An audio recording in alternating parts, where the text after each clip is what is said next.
Have a good day everyone. Today we will see difference between export command and attribute export command. Okay, these are grid number in attribute blocks. Okay, go copy, CO enter,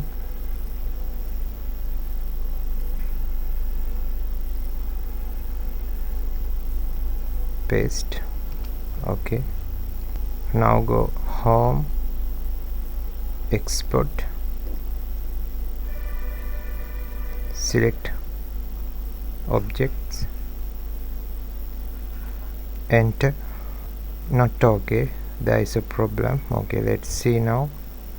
Go express tools, attribute, export, select object,